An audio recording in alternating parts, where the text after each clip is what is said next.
Nós vamos falar nesta noite sobre o relacionamento conjugal e a criação de filhos. E eu separei esses versículos, eu não sei se vai aparecer bem aqui para os irmãos visualizar, porque na realidade, irmãos, eu tentei fazer. Mas eu, para mexer com o computador, eu sou um ótimo jogador de futebol. Não dá mesmo, né? Se não der para os irmãos visualizar, de todas as maneiras eu vou estar repetindo aqui para os irmãos. Então, eu quero que você abra sua Bíblia no Salmo 127, versículos 1, versículo 3 e versículo 5.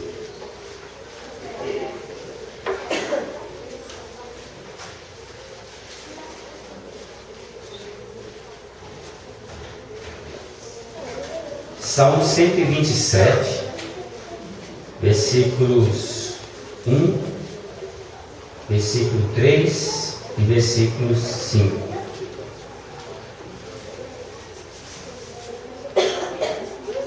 Amém? Assim diz a palavra do Senhor: se o Senhor não edificar a casa, em vão trabalham os que edificam. Se o Senhor não guardar a cidade, em vão vigia a sentinela. Versículo 3: eis que os filhos são herança do Senhor, e o fruto do ventre o seu galardão. Versículo 5: bem-aventurado o homem que enche deles a sua aljava. Não serão confundidos quando falarem com seus inimigos à porta. Amém? Os irmãos podem assentar, em nome do Senhor Jesus. Nós estamos muito felizes, irmãos. Primeiramente porque os irmãos que já são casados, tendo filhos pequenos ou maiores, já puderam com certeza perceber que criar filhos não é brincadeira. E muito menos emprego de meio período, é um trabalho de tempo integral, que exige dedicação, que exige disposição, e nem todas as vezes você ainda tem certeza de ter seu trabalho plenamente coroado de êxito daquela maneira que você imaginava que seria. E nós vamos falar um pouco sobre isso no decorrer desses minutos que nós temos. Primeiramente, eu gostaria de falar para os irmãos a respeito de duas coisas que o casal deve se lembrar. Quando nós falamos a respeito de criação de filhos, muitas vezes nós procuramos colocar toda a responsabilidade em cima dos nossos filhos. E nós não percebemos, na maioria das vezes, que o sucesso de uma família não depende dos filhos. O sucesso da família depende do casal. Então, eu coloquei essa frase para nós meditarmos um pouco sobre ela, que diz que o casal deve se lembrar que os filhos são transitórios. O que quer dizer isso? É importante que todo casal se lembre que quando você homem, quando você conheceu a sua esposa, você começou a namorar com ela, era só ela. Você, mulher, quando conheceu o seu namorado, você deve se lembrar que era só ele. E quando vocês fizeram um compromisso de se unirem em matrimônio, eram vocês dois. E a Bíblia diz que o homem deixando seu pai e sua mãe, se unindo à sua mulher, eles se tornam os dois uma só carne. Mesmo que você tenha 10, 12, 15 filhos, vocês dois continuam formando uma só carne. Isso é importante de o casal se lembrar. Por quê?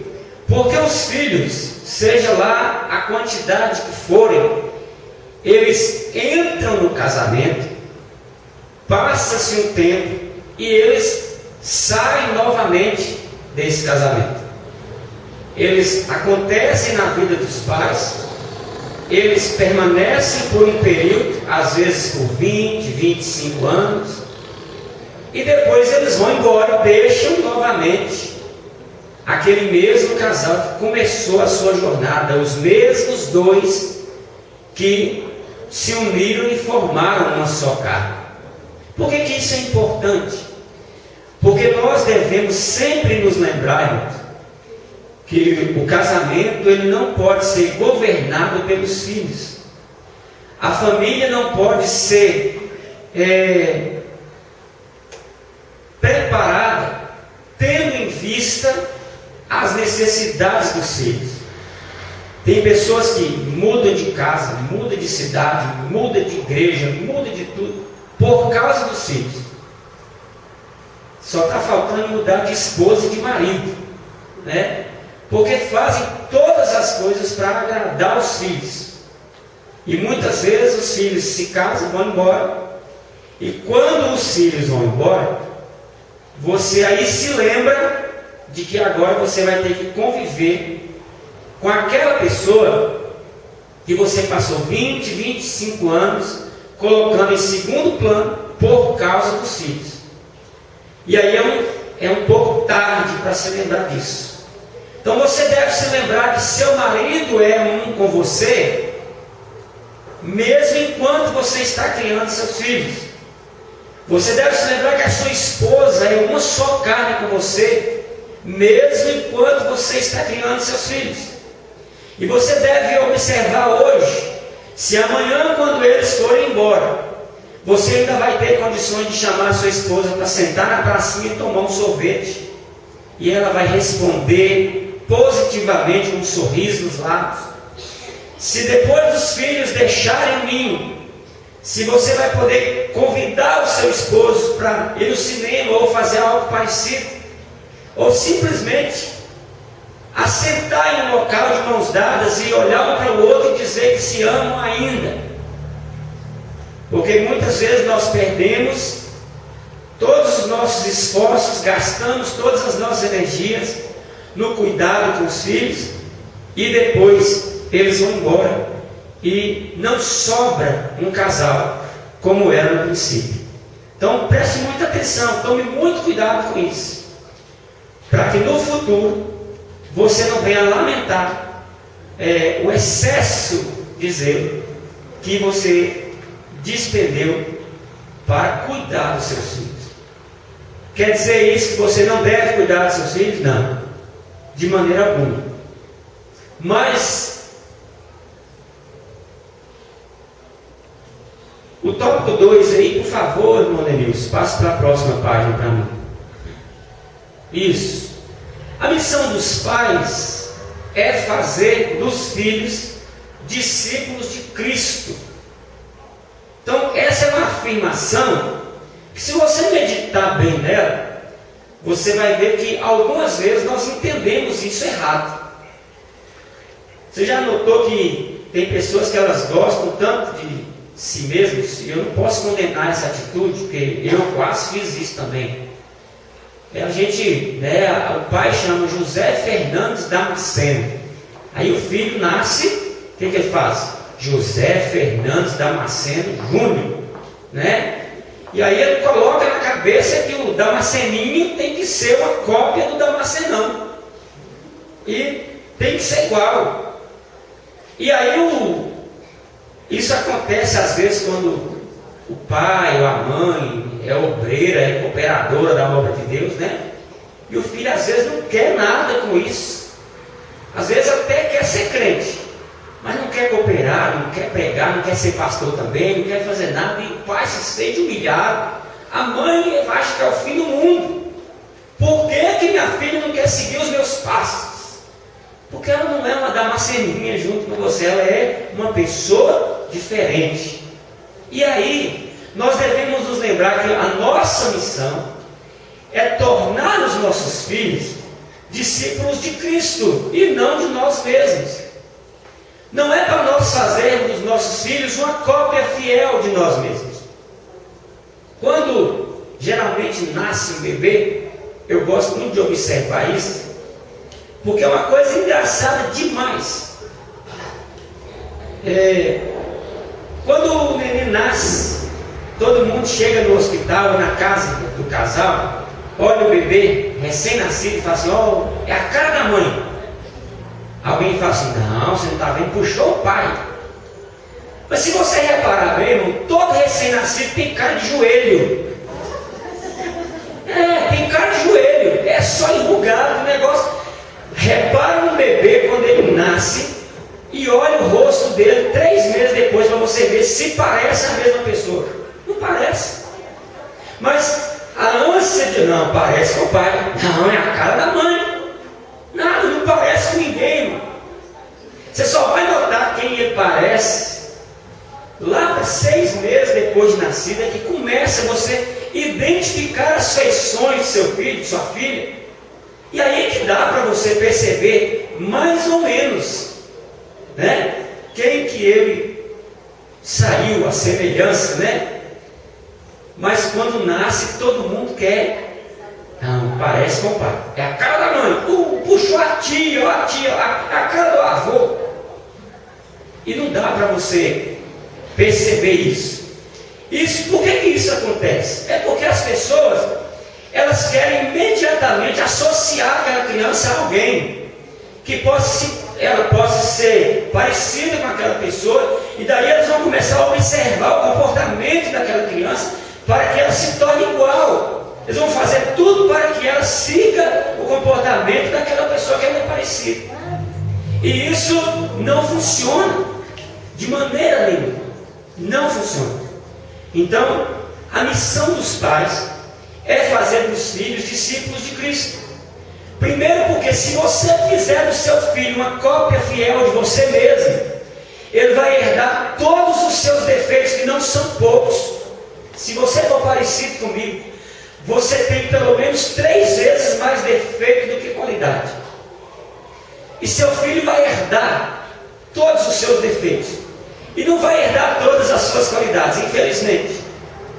E você não vai conseguir se enxergar no seu filho. Às vezes a aparência é até, né, a semelhança é muito grande, mas o comportamento é totalmente diferente. Então, por mais que você tente fazer seu filho uma cópia fiel de você mesmo, você nunca vai conseguir isso. Então, se mesmo que você consiga fazer do seu filho uma cópia fiel de você mesmo, esta cópia fiel, ela não pode ser salva simplesmente porque você é salvo. Então vale muito mais a pena você fazer do seu filho, em primeiro lugar, discípulo de Cristo. Porque se ele for discípulo de Cristo, ele vai ser parecido com Cristo. Você vai ser sempre satisfeito com ele. E o mais importante é que lá na glória você vai encontrar com ele. Porque discípulo meu, eu não posso garantir que eu vou encontrar ele no céu. Mas se os meus filhos forem discípulos de Cristo, eu posso ter certeza de que lá na glória eu vou me encontrar com eles, frente a frente. Amém, queridos? É muito importante nós discernirmos isso, para sabermos fazer a diferença entre ser semelhante, parecido, imitador do seu pai, a ser semelhante, parecido e imitador de Jesus Cristo. Lá na carta de Paulo aos Efésios, no capítulo 4, o próprio apóstolo Paulo, ele nos informa que o propósito da própria instrução bíblica na igreja, do ensino bíblico, é fazer com que as pessoas elas se tornem parecidas com Cristo. Porque este é o propósito de Deus. Quando nós somos salvos, Deus ele coloca em prática um plano, que é de fazer de nós uma perfeita cópia, tendo Jesus Cristo como modelo. E ele imediatamente começa a executar esse plano. Ele começa a desenvolver esse processo. E muitos crentes, às vezes, até eles se machucam com esse processo. Porque a pessoa, às vezes, quando ela aceita Jesus, ela diz assim para Deus: Deus, eu quero que o Senhor me use. Eu quero ser fiel como o irmão fulano. Eu quero pregar bem como o irmão ciclano. Eu quero fazer aquilo como o irmão Beltrano. Só que para Deus fazer isso, Ele precisa primeiro trabalhar em você. Ele precisa remover algumas coisas que te impedem, literalmente, de de ser aquela pessoa que ele planejou. E quando ele começa a fazer isso, muitos sentem a dor da transformação. E alguns abandonam o processo. Alguns voltam para o mundo, alguns permanecem na igreja, mas não, eu não quero mais ser igual a ninguém, eu não quero mais pregar igual a ninguém, eu já estou satisfeito de ser salvo mesmo. E porque para poder mudar dói muito.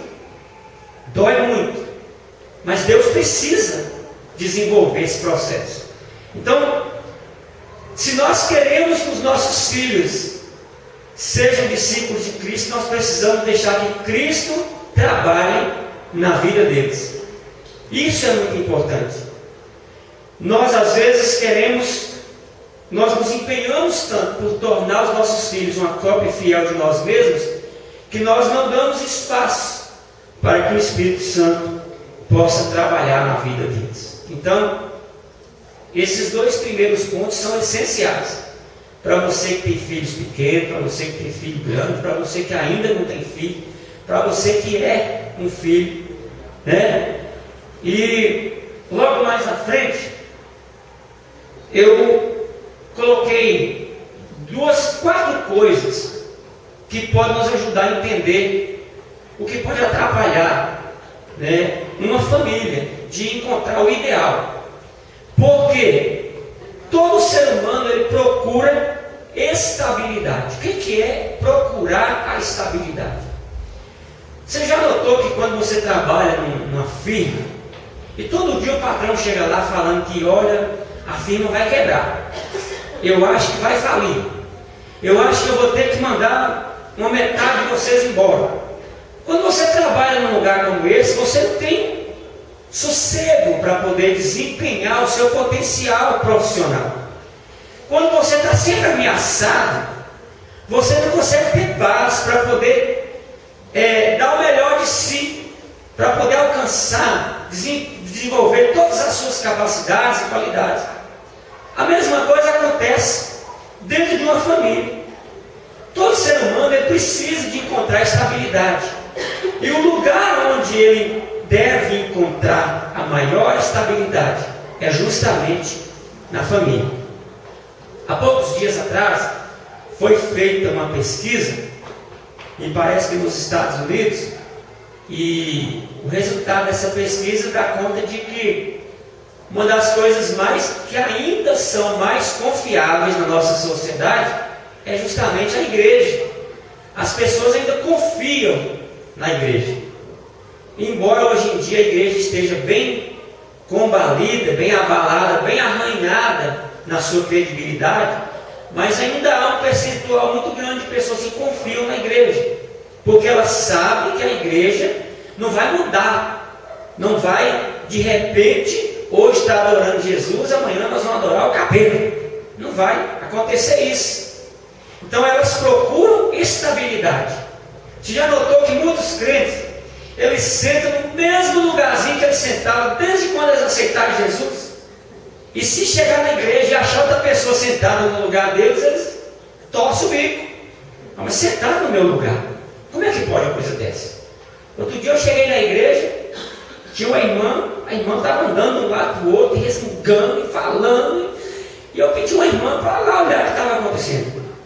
Aí me chegou um visitante, sentou no lugar dela. Mas como é que pode? Meu lugar, sentaram no meu lugar. E ninguém avisou que era meu lugar. E por que eu vou me embora? Porque meu lugar, sentado em meu lugar, e agora?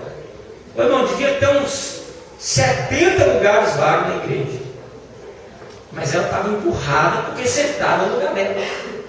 Porque para ela e para todos nós acontece coisas semelhantes. Sentar no mesmo lugar é um sinal de estabilidade. Fazer as coisas sempre da mesma maneira é um sinal de estabilidade. O ser humano ele busca estabilidade. E é até um pouco ruim. Porque os psicólogos e os cientistas falam que se você procurar sempre fazer as coisas de maneira diferente, você até ajuda a combater a propensão ao mal de Alzheimer e o mal de Parkinson. Então, se você estiver sempre lendo, se você cada dia for para o trabalho por um caminho diferente para você pensar, né, decidir por que rua eu vou passar hoje. Se você passa sempre pelo mesmo lugar, faz sempre as mesmas coisas, do mesmo jeito, você habitua seu cérebro a não se esforçar muito. E isso é um convite para o mal de Alzheimer, né? Que é a famosa caduquice que tinha antigamente. Agora eles arrumaram um nome mais bonito, mas é caducar mesmo, né? Então, se você procurar variar suas rotinas, você vai combater muitas coisas. Mas nós procuramos estabilidade. E o lugar onde que a pessoa deve encontrar estabilidade é na família. E quando ela não encontra estabilidade na família, a relação da família ela fica comprometida. E tem pelo menos 4 coisas que contribuem para a falta de estabilidade dentro de um lar. Por que nós vamos falar sobre isso? Porque os filhos, quando eles não encontram essa estabilidade dentro do lar, eles vão procurar essa estabilidade em outros lugares. E aí, lá no mundo, tem tanto de gente que oferece estabilidade para eles. Maconha sempre do mesmo preço, não vai subir não, é a mesma quantidade pelo mesmo preço, é estável. O lugarzinho para você usar cocaína, a cerveja continua descendo redondo do mesmo jeito, não vai mudar. Ele vai encontrar estabilidade em tudo.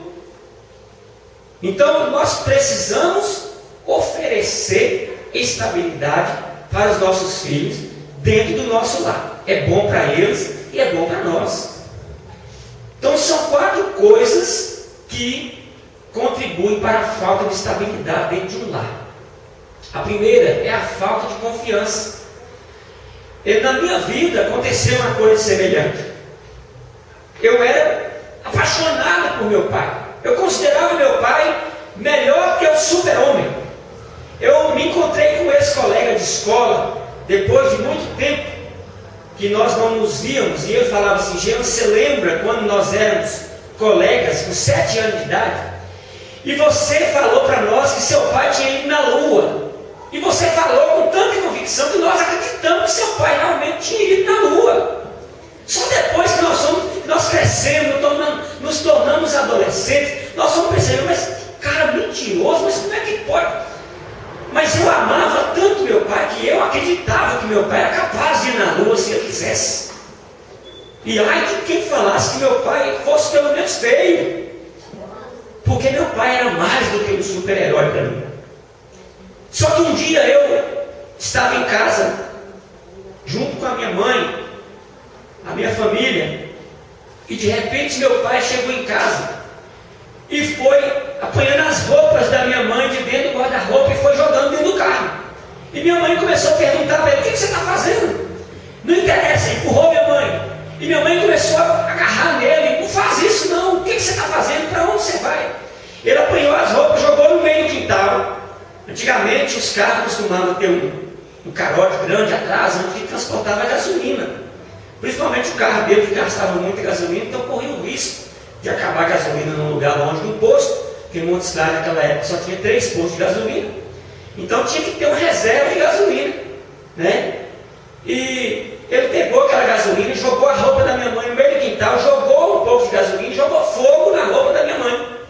E minha mãe começou a chorar, eu tentei salvar uma calça da minha mãe, e meu pai bateu comigo com aquela calça, dobrou aquela calça, bateu assim na minha cabeça, eu saí rolando assim, fui parar debaixo de uma mesa, e ele então pegou e jogou gasolina na minha mãe, e pegou fósforo e saiu correndo atrás da minha mãe. E eu vi minha mãe subir na rua lá de casa, ensopada de gasolina, chorando, correndo, e eu fiquei quase 2 anos sem ver, fiquei muito tempo sem ver minha mãe. Não sabia se ela estava viva, se estava morta, onde ela estava, o que ela estava fazendo. Então, aquilo destruiu toda aquela idolatria que eu tinha com meu pai.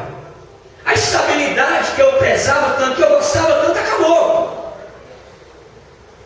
E meu pai ainda virou para mim e falou assim: olha, você não passa dos 15 anos, porque eu vou te matar.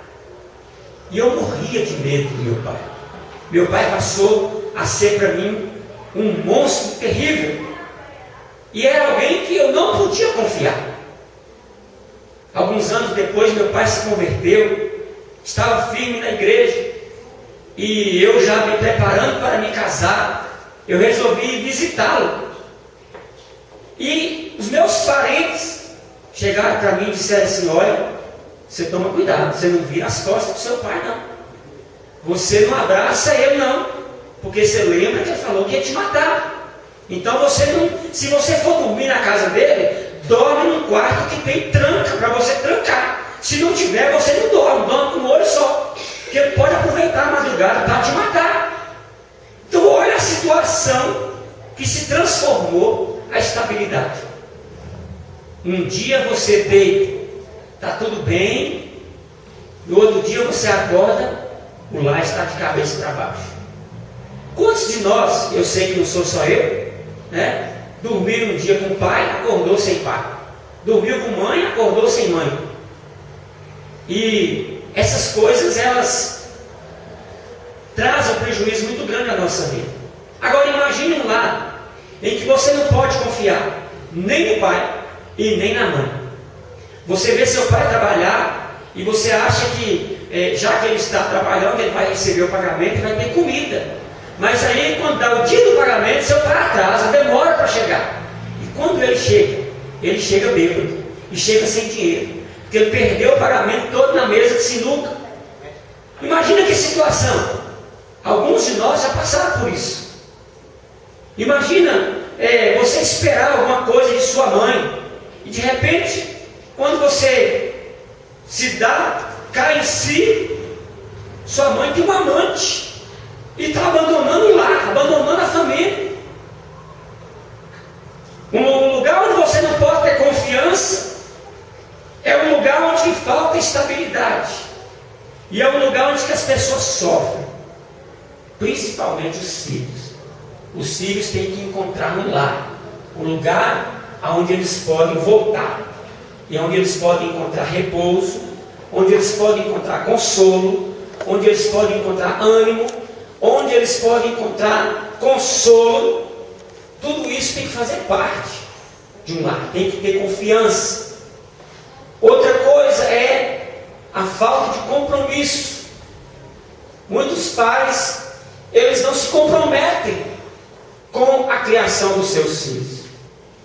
Olha, irmão, é muito bom a gente ter filhos, mas antes de nós resolvermos ter os nossos filhos, seria importante que a gente parasse e pensasse se nós realmente estamos dispostos a passar por tudo aquilo que o pai e uma mãe passam com um filho, com uma filha. Porque depois que nós temos esses filhos, se nós os abandonamos à sua própria sorte, se nós nos negamos a ensiná-los o caminho, se nós nos negamos a ensiná-los a temer a Deus, a ser educados, se nós nos negamos a auxiliar na formação do caráter dos nossos filhos, nós estamos cometendo um pecado grave. A omissão, nesses casos, ela tem um preço muito alto. Então, a falta de compromisso dos pais é um fator que determina a falta de estabilidade no lar. E traz tristeza, traz grande prejuízo para a família. Outra coisa que prejudica a estabilidade do lar é o anti-autoritarismo. O que é isso, irmão? Pelo amor de Deus, que palavra feia, complicada, que palavrão é esse? Você sabe aquelas vezes que você para na cozinha conversando com o marido ou com a esposa? Você viu o que o pastor César falou? Ah, mas não liga não. Daqui uns dias o pastor Paulo tira ele de lá. Ele não manda aqui dentro de casa não, que quem manda sou eu. Outras vezes, a criança chega em casa e fala assim: pai, o menino ali me bateu. E aí você fala assim: bateu também. Se você apanhar e chegar aqui, você ainda apanha mais ainda. Outras vezes, o próprio pai e a mãe, vai na reunião da escola e a professora fala: olha, seu filho precisa de um cuidado especial, porque ele está mal comportado. E às vezes o pai e a mãe, na vista do filho, vira e fala assim, como eu já vi falar: olha, professora, faz o que a senhora puder com ele aí, porque lá em casa não tem mais, não dou jeito mais não. Esse capeta não tem jeito não, a senhora faz o que a senhora puder aí. Anti-autoritarismo. Os pais não se submetem aos patrões. O pai fica falando mal do patrão, que ele é uma mão de vaca, que ele é um ladrão, que ele é um safado. O filho ouve, o filho aprende, e ele começa a seguir os exemplos. A mãe fala mal do pastor, fala mal da dirigente do centro de oração dela, fala mal do todo mundo que está com autoridade sobre ela, sobre ele. E os filhos aprendem a doutrina do anti-autoritarismo. Ninguém manda em mim, eu não vou obedecer a ninguém, eu faço o que eu quiser, do jeito que eu quiser, na hora que eu quiser e do que eu quiser. Quando você vê as pessoas hoje em dia defendendo a liberdade de escolha, é porque elas estão sendo instiladas e estão sendo aconselhadas pelo próprio Satanás. Porque não há coisa melhor que tem no mundo é você estar debaixo da autoridade de alguém. Porque se você está submisso à autoridade de alguém, é porque alguém é responsável por você. Alguém é responsável por você. Mas um dos males da nossa sociedade é que ninguém quer ser submisso a ninguém. Ninguém quer ser submisso a governo, a pastor, a pai, a patrão, a nada. E nós ensinamos isso. Ao praticarmos, ao vivermos isso, nós mostramos para os nossos filhos que essa é a maneira certa de viver. E aí nós passamos uma ideia errada para os nossos filhos. E isso destrói o lar, porque os nossos filhos também vão querer ser da mesma maneira. E outra coisa importante que destrói a estabilidade de um lar é o narcisismo. O que é o narcisismo? O narcisismo é o amor a si mesmo. A mãe, ela só se preocupa com o bem-estar dela, né? O pai só se preocupa com o bem-estar dele. Quando o pai chega em casa, é o programa que ele gosta que tem que pôr na televisão. Quando a mãe está em casa, ela só se preocupa em: eu tenho que arrumar o meu cabelo, a minha unha, é a minha casa, é o meu isso, o meu aquilo. E os filhos ficam sempre em segundo plano. Nunca é dada atenção aos filhos. Porque a satisfação dos desejos dos pais é sempre colocada em primeiro lugar. E isso mostra para os filhos que eles são menos importantes, ou às vezes não tem importância nenhuma, dependendo do grau de narcisismo que é desenvolvido dentro de um lar. Então, essas quatro coisas, elas prejudicam muito o relacionamento familiar e a criação dos filhos. Eu gostaria que você parasse um pouco e pensasse um pouco sobre isso. Afinal de contas, dentro do meu lar, será que as pessoas podem ver em mim um pai, uma mãe de confiança?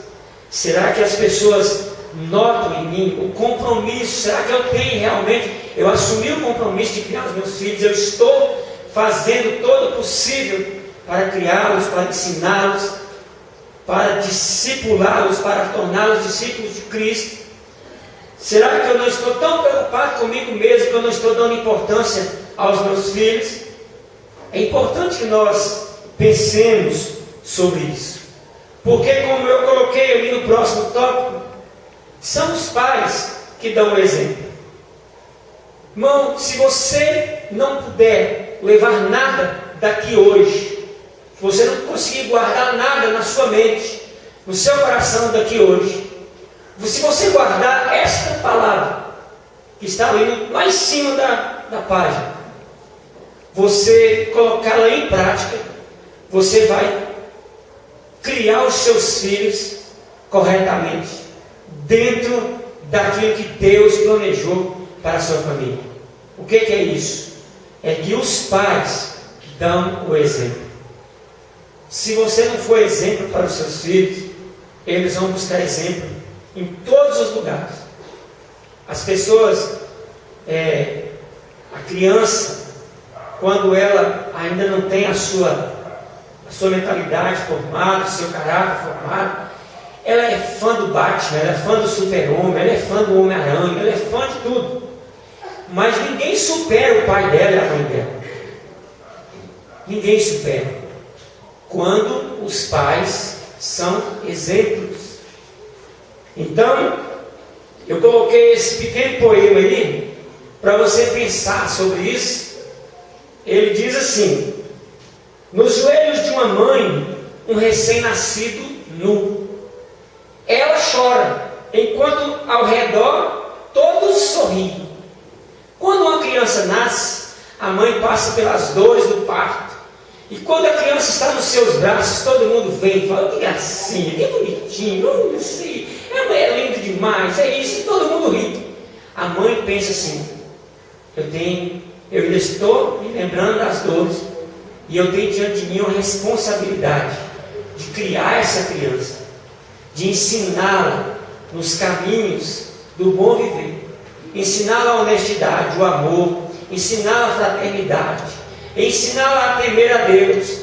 Então a mãe chora, e não somente no dia que nasce, mas durante toda a sua vida ela vai chorar pelos seus filhos, porque não existe uma mãe, não existe um pai que não quer o melhor para os seus filhos. Mas aí o poema continua dizendo assim: viva assim, ou seja, continue assim, chorando pelos seus filhos, para que ao mergulhar no último sono, você possa sorrir enquanto ao seu redor todos choram. Então, quando você morre, as pessoas vão sentir sua falta, vão chorar por você, mas você vai estar sorrindo, porque você vai ter a sensação do dever cumprido. Você vai ter a certeza de que tudo que era possível fazer para ensinar os seus filhos, você fez. Um dia eu estava conversando com meu filho, um dos meus filhos, e eu estava lutando com ele para que ele aceitasse que eu o internasse no centro de recuperação.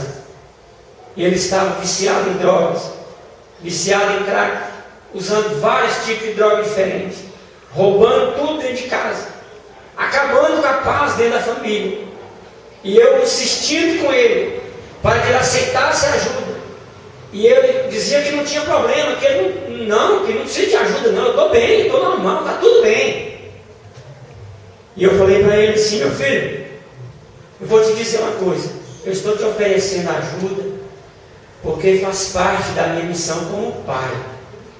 Agora eu vou te falar uma coisa do fundo do meu coração: se eu morrer hoje, eu morro com a minha consciência tranquila, porque tudo que eu podia, que eu sabia fazer para te ensinar o melhor caminho para você percorrer, eu fiz. E a minha consciência está limpa, está tranquila diante de Deus e diante dos homens. E eu ainda fui um pouco irreverente, porque eu não deveria ter usado essas palavras, mas eu falei para ele, eu falei assim: olha, nem Deus pode me acusar de não ter me esforçado ao máximo pelo seu bem-estar. E ele olhou para mim com os olhos arregalados, e de repente ele baixou a cabeça e falou assim: tá bem, pai, eu aceito, o senhor pode me levar e me internar. E aí foi aí que começou o processo de transformação, onde ele foi salvo, foi liberto, foi curado, está firme, está servindo a Deus, está trabalhando, namorando, está planejando casar, uma bênção.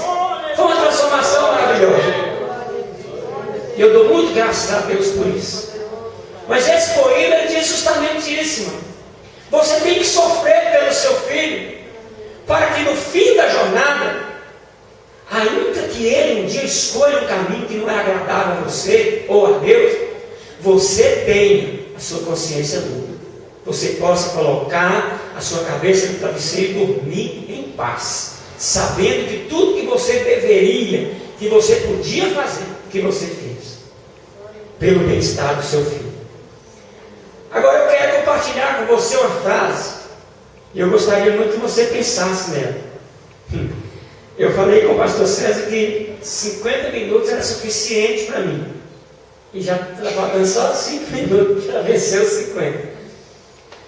Mas eu sei que Deus vai nos dar graça. Preste bastante atenção nessa frase. Ela diz que é pecado aborrecer as crianças com o Evangelho. Você concorda comigo? Não concorda não, né? Mas você vai concordar comigo. Você sabe por quê? Se você observar a maioria dos pais, o Evangelho que eles querem compartilhar com seus filhos é diferente do Evangelho que eles pregam para os outros na rua. O Evangelho que eles tentam colocar no coração dos seus filhos é só aquele Evangelho do não pode, não vai, não pode, não deixa, não tem. Eles mostram Jesus como um ser chato demais, um cara que só cobra e não dá nada. E até na própria maneira de viver dos seus pais, eles mostram um Evangelho diferente daqueles que eles falam aqui quando dá oportunidade para eles. Porque o pai sobe no púlpito e fala: oh, estou feliz com Jesus, porque Jesus é maravilhoso, Jesus fez isso na minha vida, e porque Jesus tem me abençoado, e quando chega em casa ele fala assim: nossa, mas que vida cruel, que vida ruim, e que tristeza de vida, meu Deus, e que essa mulher não presta, e que esses filhos são tronchos, são burros, esses filhos só me dão tristeza, só me faz raiva, vocês não fazem nada que presta. Então o Evangelho que os pais apresentam para os filhos é uma caricatura do verdadeiro Evangelho. A graça de Deus só funciona em cima do púlpito domingo à noite. Durante a semana, a graça tira férias, e aí é só lei. Moisés vem, Elias vem, todo mundo vem em cima cobrar. E tudo que o filho aprende é falar assim: moço, não compensa ser crente. Porque se para ser crente você é infeliz e ó meu pai e minha mãe, eu não quero ser crente. Deus Santo, tem misericórdia. Então este Evangelho atormenta, aborrece seus filhos, porque não é o verdadeiro Evangelho, é um arremedo do verdadeiro Evangelho. E a maioria dos nossos filhos são evangelizados dessa maneira. Outro dia eu cheguei na igreja para a reunião do ciclo de oração, que eu gosto de ir no ciclo de oração. E quando eu cheguei, as irmãs estavam assim, olhando uma para a outra, e tremendo, as irmãs estavam tremendo mesmo, nervosas. E eu falei: meu Deus, deve ter um ladrão escondido aqui dentro da igreja, tem uma arma aqui dentro, porque o negócio aqui tem alguma coisa errada. As mulheres olhavam uma para a outra e tremiam e nervosas assim, ninguém conseguia orar. Eu falei: gente, o que está acontecendo? E elas viraram para mim e falaram: pastor, pelo amor de Deus, aconteceu uma coisa aqui que nós estamos até agora sem saber o que faz. A irmã chegou aqui com as duas criancinhas dela, e a maior foi pegar a menorzinha e deixou a menorzinha cair. Irmão, aquela mulher pegou a criança pelo cabelo, e ela jogava a criança na parede, batia, chutava, socava a criança dentro da igreja. E ela pegou aquela criança pelo cabelo, a menina assim de uns 8 anos de idade, 7 anos, eu acho, no máximo. Batia com a criança na parede, chutava, socava a criança, e passou a mão nas duas crianças e agarrou a criança pelo cabelo assim, e falou assim: vamos embora, que lá em casa você vai ver o que é bom para tosse. Irmão, aquelas irmãs estavam apavoradas, sem saber o que fazia. Parecia que alguém tinha matado alguém na frente delas. E eu fiquei observando, eu fiquei pensando: agora você imagina se adianta essa mãe subir no púlpito, né? E começar a cantar: quem tinha passar na prova não te ajuda. Você acha que uma filha dessa, qual é o Evangelho que ela está recebendo? Então, irmão, esse Evangelho é pecado você aborrecer seu filho com esse Evangelho. Porque não foi assim que você foi salvo. Quando você foi salvo, as pessoas pegaram você bêbado, sujo, mal lavado, caído, e falaram assim: Jesus te ama, Jesus tem um plano maravilhoso na sua vida. E foi assim que você veio para a igreja. Você está lembrado? Foi assim que você veio para a igreja. Glória a Deus. Você já notou que todo mundo que você tenta evangelizar falando assim: ó, você é um emprestado, você está indo para o inferno,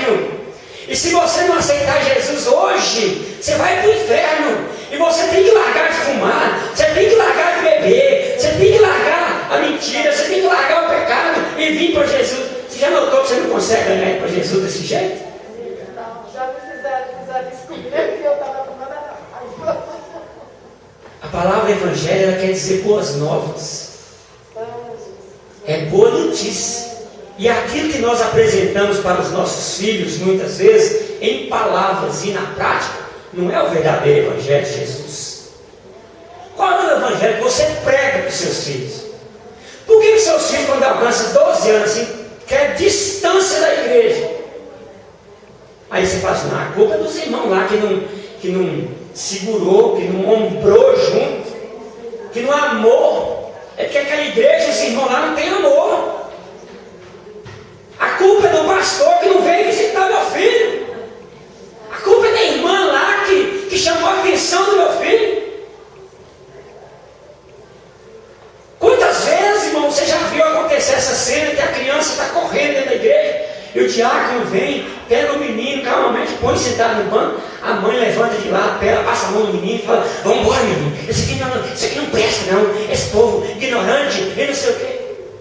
Quantas vezes você já viu isso acontecer? Ou será que é só aqui no Maracanã que não acontece essas coisas? Ah, Deus sabe. Se você, se um cooperador pegar seu filho e pegar e colocar sentado do seu lado e falar assim, irmão, toma conta, por favor. Qual é a sua reação? Qual é a sua atitude? Você vai tomar, tem gente que toma duas atitudes, né? Ou levanta e vai embora, ou pega o menino e leva lá fora, corredorzinho. Mas bate sem dó. Nenhuma das duas atitudes é a correta, irmão. Qual é a missão que nós falamos que os pais têm? Qual é a missão dos pais? É fazer dos seus filhos o quê? Discípulos de Cristo. E não é assim que você faz um discípulo. É gastando tempo. Jesus, ele separou 12 homens. Ele andou com eles, comeu, dormiu junto. Ele andou 3 anos e meio junto com eles, para ensiná-los e prepará-los. Já era gente formada, adulto, que tinha um certo conhecimento religioso, eram todos judeus, praticantes. E Jesus gastou 3 anos e meio com eles. Agora imagine o seu filho que você pegou, que não sabia nem andar, nem falar ainda. Não sabe nem dizer onde é que está doendo. Que tudo que ele vai aprender na vida vai ter que passar pelas suas mãos. E você tem a tarefa de torná-lo discípulo de Cristo. E não é dando um mau exemplo para ele, ou castigando ele, pregando um falso evangelho para ele, uma caricatura do verdadeiro evangelho, que você vai torná-lo discípulo de Cristo. Então, agora você concorda comigo que com esse evangelho é pecado aborrecer seus filhos? Qual é o tipo de evangelho, irmão, que você está pregando para os seus filhos? Em palavras e em prática. Porque nós herdamos uma concepção que criar filhos é o seguinte: você compra fralda, mamadeira, já fez sua obrigação, né? Cresceu, você coloca na escola, que é sua obrigação, pagar a escola, uma escola para o menino, comprar roupa e botar arroz e feijão dentro de casa. O que mais que o menino está querendo? Está pegando bolha, já está demais. Agora eu te pergunto, quantos dos nossos filhos, e eu convivo muito com isso, eu tenho experiência demais, desde quando eu comecei a cooperar na obra de Deus, eu tenho centenas de exemplos de pessoas que chegam para mim e falam assim: irmão, eu estou com um problema assim, assim, assim. E eles falam assim: irmão, ô irmã, por que você não chama o seu pai, pede ajuda, pede um conselho, senta com sua mãe? Ô irmão, você não conhece meu pai? Se eu falar uma coisa dessa com meu pai, ele me esmurra, ele me põe para fora. Se eu falar uma coisa dessa, eu conheço mães, crentes, dirigentes de nação, que chamam a filha de vaca, de piranha, de imprestável, todo dia. E não é antigamente, não é hoje. Eu conheço. conheço. Não posso nem falar de qual congregação que é, mas eu conheço. Né? Inclusive um jovem chegou para mim outro dia e falou: "Ô, o senhor podia falar essas palavras que o senhor falou comigo aqui, com minha namorada, que eu tenho tanta dó dela, porque lá na casa dela, o povo só trata ela aos gritos. A mãe chama ela de vaca, de piranha, de tudo quanto é coisa. De arrombada. Não sei nem o que é isso, mas deve ser uma coisa muito ruim." Imagina bem, se um filho desse, quando tem uma necessidade, ele vai procurar um pai, uma filha dessa, vai procurar a mãe para pedir um conselho. Então, se você não for uma pessoa digna de confiança dos seus filhos, você nunca vai conseguir ter seus filhos da maneira como você sonhou e da maneira como Deus imaginou para eles. Passa mais um para mim e fala: é esse mesmo. Este é o evangelho que Deus ordenou ao povo de Israel que pregasse para os seus filhos. Olha como esse evangelho é simples. Ouve, ó Israel, o Senhor nosso Deus é o único Senhor. Amarás, pois, o Senhor teu Deus de todo o teu coração, de toda a tua alma, de toda a tua força. Então, tudo que o pai precisava ensinar para o filho era isso. O Senhor nosso Deus é o único Senhor. Amarás o Senhor teu Deus de todo o teu coração, de toda a tua alma, de toda a tua força. Pai, mas estou com um problema assim, meu filho. Pois é, o Senhor nosso Deus, Ele é o único Senhor. E Ele diz que é assim e assim. Então, vamos fazer o que o nosso Senhor diz, né? Olha o exemplo de seu pai. Olha, esse texto lá, Deus diz assim: você vai falar com seu filho, vai ensiná-lo, andando com ele no caminho, assentado com ele em casa, né? Ao deitar e ao levantar, todos os momentos, você vai estar mostrando para o seu filho quem é o Deus que você serve. Como esse Deus é maravilhoso.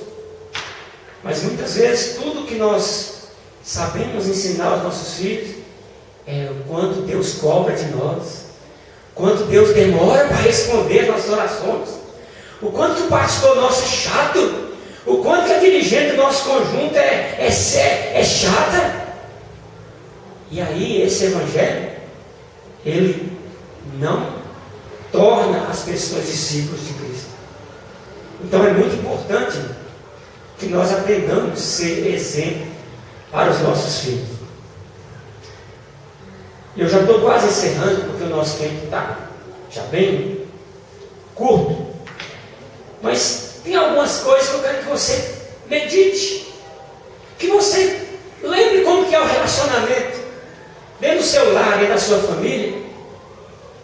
Pense sobre como você reage aos seus filhos, porque é o tema desse tópico, é reagindo aos filhos.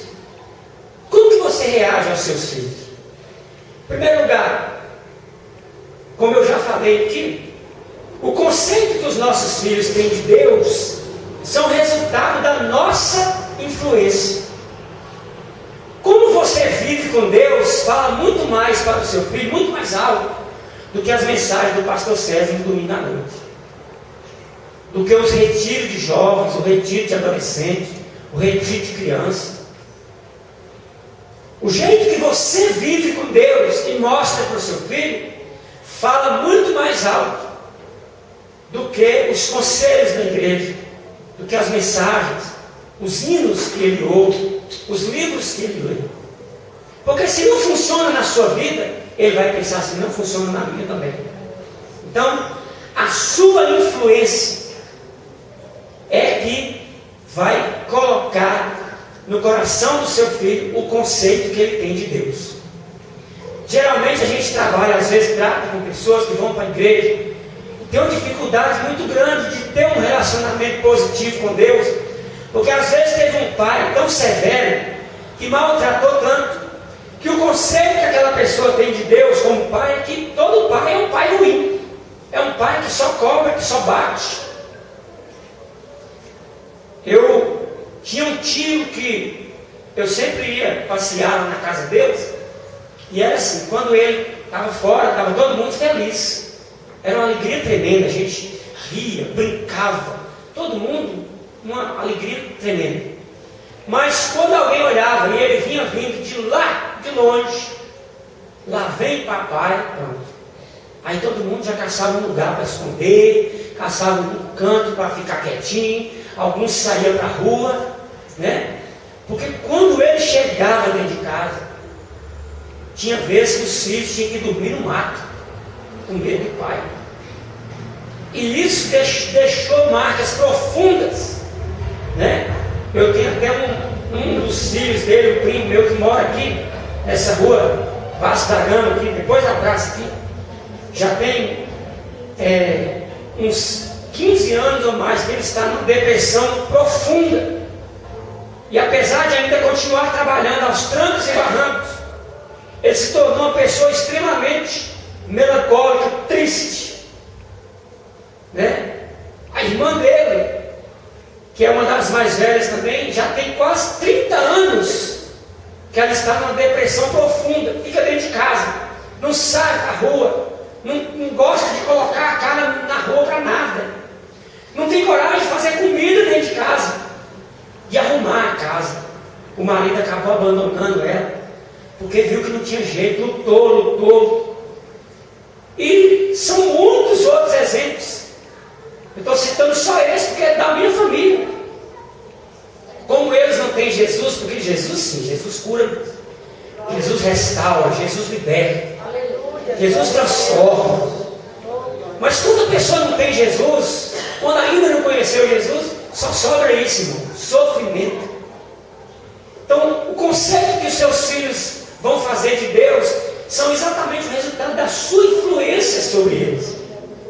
Se você for uma boa influência dos seus filhos, eles aprenderão a amar e temer a Deus, a respeitar, honrar a Deus.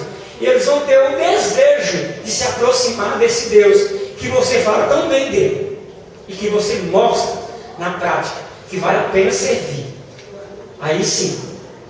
Agora, outra coisa importante,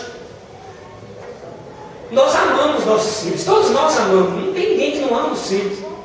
Mas será que você tem prazer nos seus filhos? Você tem prazer nos seus filhos? Você gosta de abraçar os seus filhos, de dizer que ama?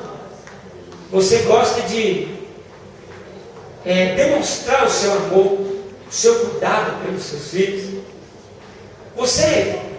Como você apresenta seus filhos para os outros? Será que é igual uma irmã que tinha lá no Santa Rafaela, que só falava do marido assim, a benção lá de casa, né? Quando você vê uma mulher chamando o marido de a benção lá de casa, você pode saber que o negócio não estava.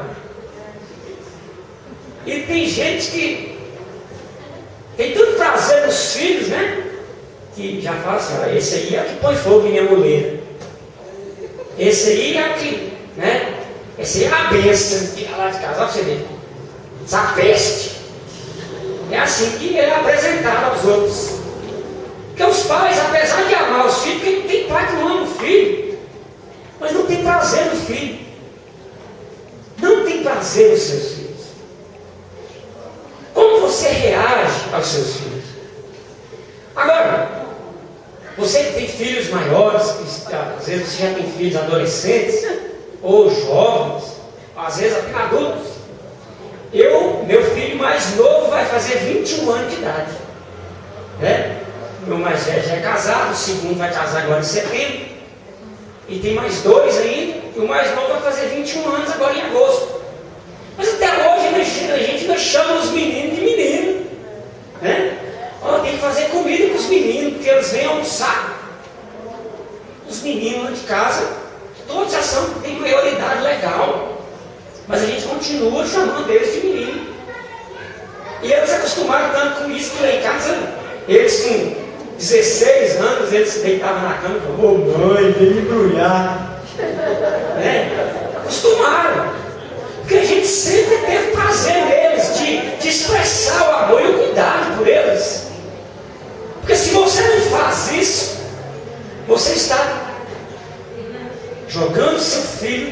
fora.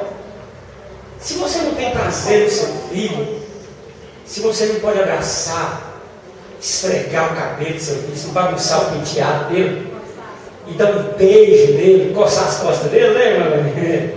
Coçar as costas dele. O sinal que você passa para o seu filho é isso. Olha, eu crio você, porque é o jeito, porque você nasceu da barriga de sua mãe, e agora é o jeito da comida, roupa, sapato, escola para você. Mas eu estou doido que você casa logo para sumir das minhas vistas. É essa a mensagem que você passa. Se você não tem prazer no seu filho, por mais que você diga que o ame, mas a sua prática mostra o contrário. Agora, você está disposto a relacionar com o seu filho como igual a você quando ele crescer? Todos os pais, eles querem que os filhos sejam imitadores deles. Quando lá em casa é um negócio engraçado. Eu sei que vocês vão achar esquisito, porque até pouco tempo atrás, crente nenhum tinha coragem de falar que torcia para um time de futebol, né? Hoje em dia ainda tem alguns que arriscam, mas eu não tenho vergonha de falar não. Toda vida eu era atleticano, e quando os meus filhos nasceram, eu falava, você tem que torcer para o Atlético. E quando eles começavam a falar, eu falava, fala aí meu filho, Galo. E eles aprenderam a falar Galo. Mas aí teve um lá que olhou para mim, moço, e falou assim, olha, pai, a partir de hoje eu sou cruzeirense. Eu falei, que é isso, meu filho? Vai aprender seu pai. Eu estou sempre cruzeiro agora. Meu filho, e você quer ver bom quando jogava Atlético e Cruzeiro, e o Cruzeiro ganhava. Ah, menino. E ele pulava em cima de mim, montava na minha barriga, bagunçava meu cabelo. Mano, dá vontade de você pegar o menino assim, torcer o pescoço. Como que pode desviar desse jeito? Você doutrina ele e ele desvia. Mas, por que eu estou dizendo isso? Porque a gente quer ensinar nossos filhos a comer frango do jeitinho que a gente come frango.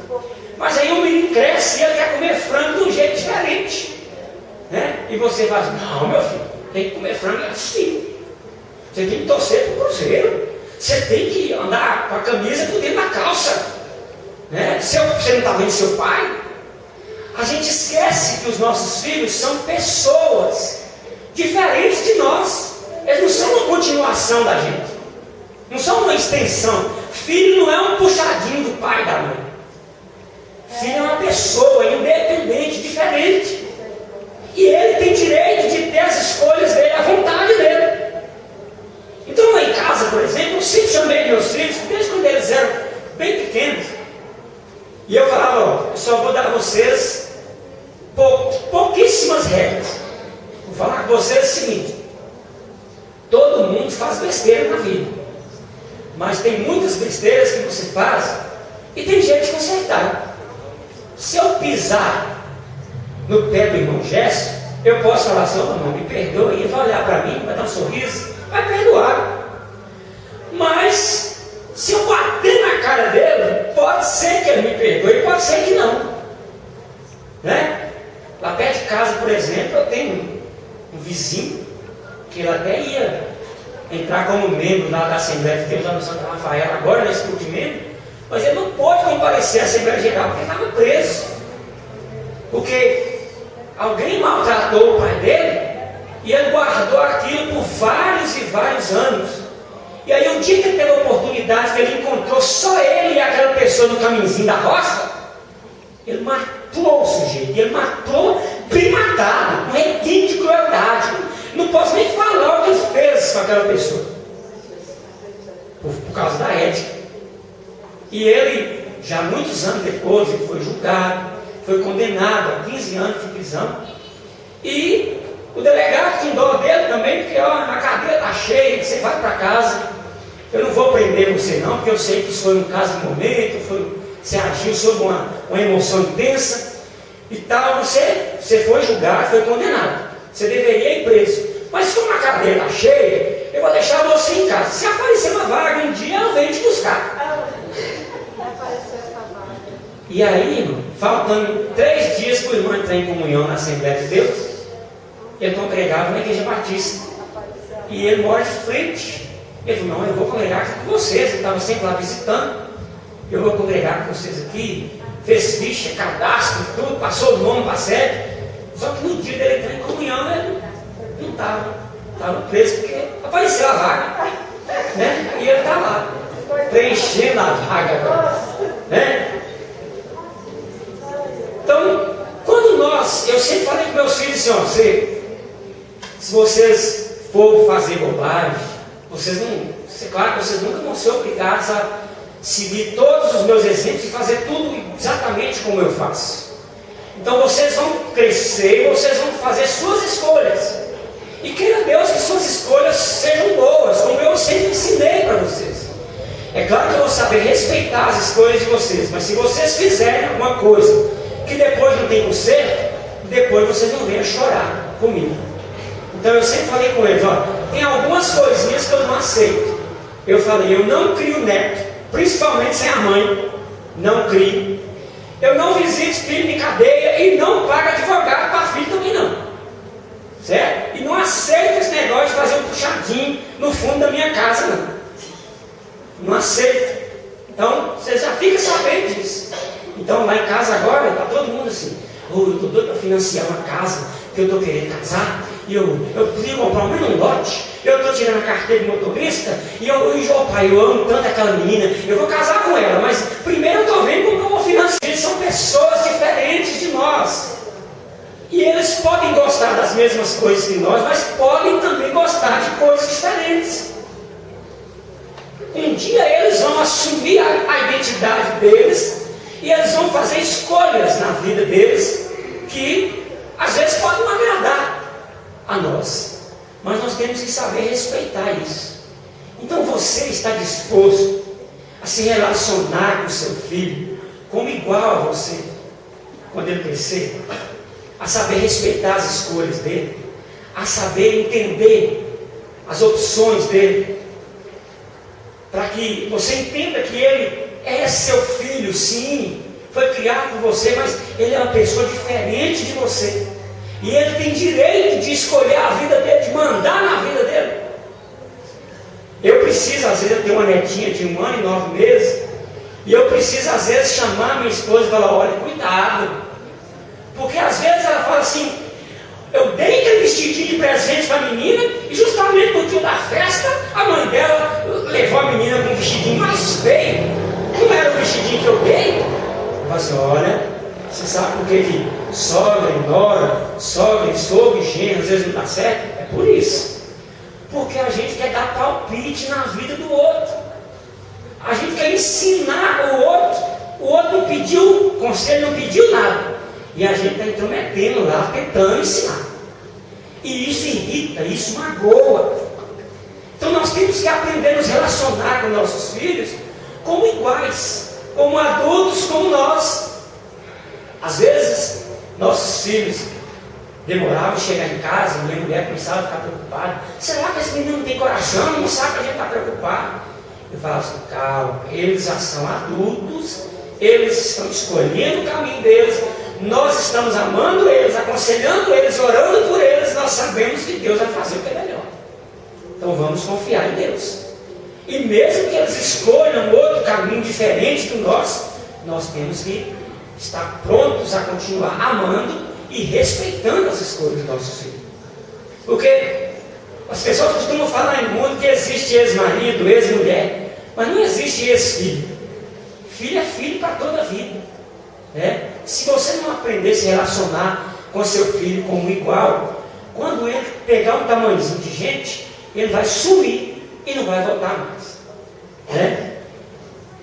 Então, para completar aí, fica a pergunta: amamos e aceitamos nossos filhos incondicionalmente? Hoje em dia tem sido feitos muitos debates sobre a questão da aceitação da diversidade, e que é muito complicado, principalmente para nós crentes. Porque é claro, como que você, tem certas coisas que não cabem no coração do crente. Como que pode, meu Deus? Eu fiz tanto pelo meu filho, pela minha filha, e agora ele cresce, ela cresce, e e vira a cabeça.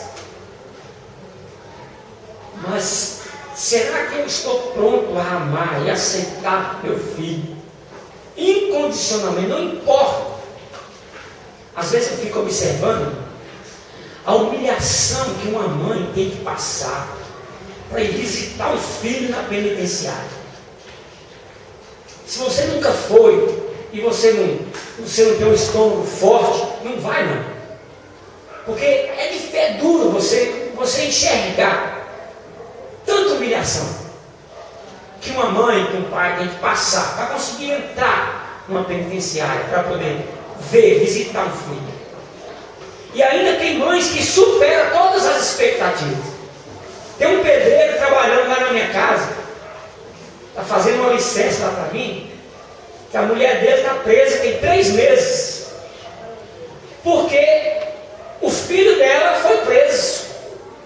E quando chegou lá na prisão, alguém falou com ele que ele tinha que conseguir drogas, celular, para levar para dentro.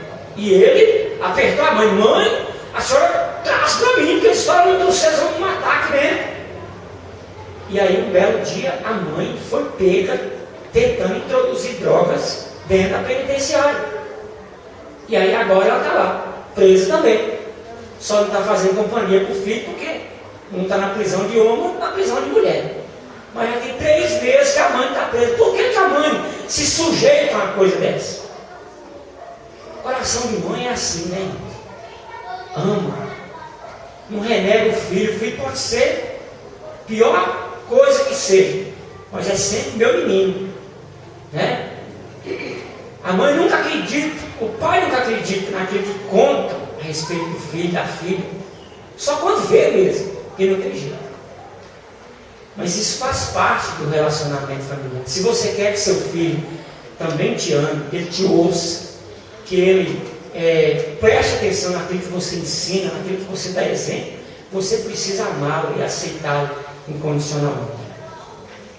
Tem 3 coisas que, só para nós encerrar, eu vou só citar somente esses 3 tópicos. Eu achei sinceramente que dava para falar tudo isso em 50 minutos. Mas tem 3 coisas, tem uma maneira fácil de você estragar os seus filhos, que você deve evitar a todo custo essas 3 coisas. Como que eu estrago meu filho, irmão? É fácil. Primeiro, falta de instrução. Se você não ensina, você não pode cobrar. Se você não ensina, você nunca vai ter nada. Eu tive que um dia falar com meu pai uma coisa que eu não gostaria de ouvir nunca, não gostaria de ver um filho falando com o pai.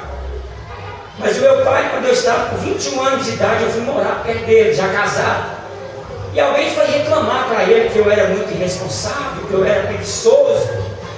E ele foi me reclamar. Como eu já contei a história para vocês, ele falou comigo, me reclamou, e eu virei para ele e falei assim: olha, se tem alguém no mundo que não pode me reclamar, é o Senhor.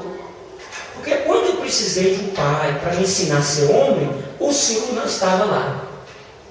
E a minha mãe, ela se esforçou ao máximo para me criar, sendo pai e sendo mãe. Eu sei que ela fez tudo que ela pôde, ela se esforçou ao máximo, mas ela não é perfeita e ela não conseguiu muita coisa, não. Então, isso que o senhor está vendo aqui, o senhor não pode reclamar de nada, porque não tem nada do senhor aqui. O senhor não me ensinou a ser homem quando eu precisei de um pai. Então agora o senhor não pode reclamar.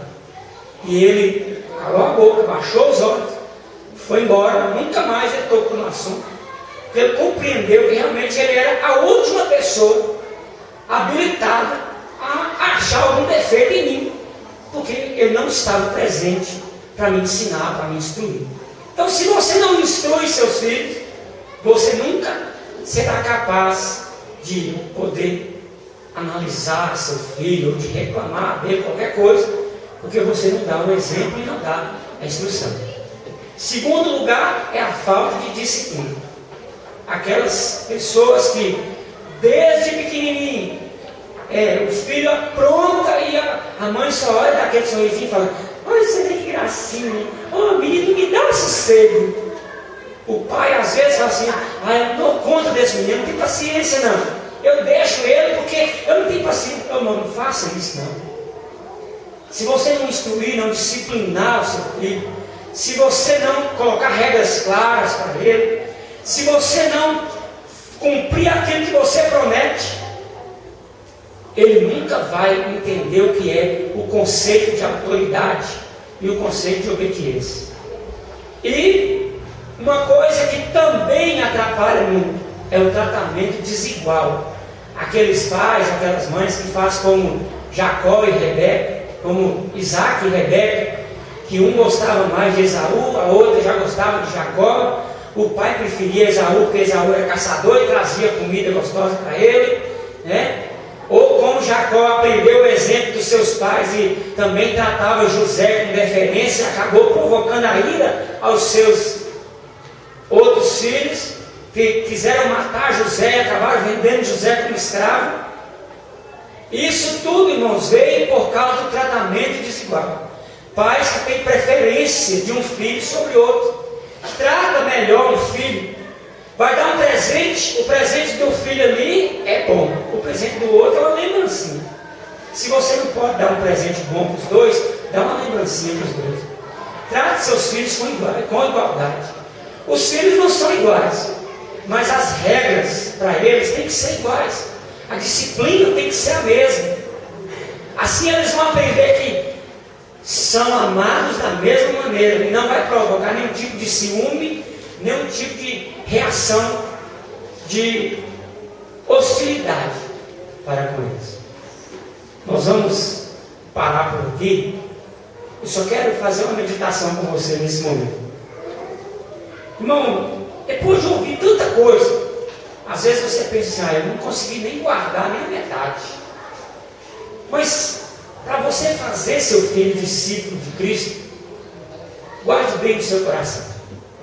Primeiro, você precisa ser um discípulo de Cristo, para que você dê o exemplo. Você é o exemplo. Você deve se lembrar sempre disso. E que o amor, a instrução e a disciplina não pode faltar em nenhum lar, nenhuma família, para que você tenha filhos de que você pode depois, no futuro, ter prazer neles de mostrar e de falar: esse é meu filho, eu me sinto muito feliz por ele, o homem ou na mulher que ela se tornou, eu amo meu filho, amo minha filha. Então, o resumo de tudo isso, nós temos vários versículos na Bíblia que você vai encontrar falando sobre a criação de filhos, da instrução de filhos, que você deve ensinar o filho, que você não deve fazer seu filho perder a paciência, perder a alegria de viver, irritar seu filho. Tudo isso, irmão, tem a ver com ser realmente um discípulo de Cristo, ser imitador de Deus. Se você for imitador de Deus no seu lar, na sua família, se você colocar a palavra de Deus em prática dentro da sua casa, com certeza seus filhos vão ter o mínimo de instrução necessária para fazer boas escolhas na vida e para também ser aquelas pessoas que vão te dar orgulho no futuro. Amém, queridos?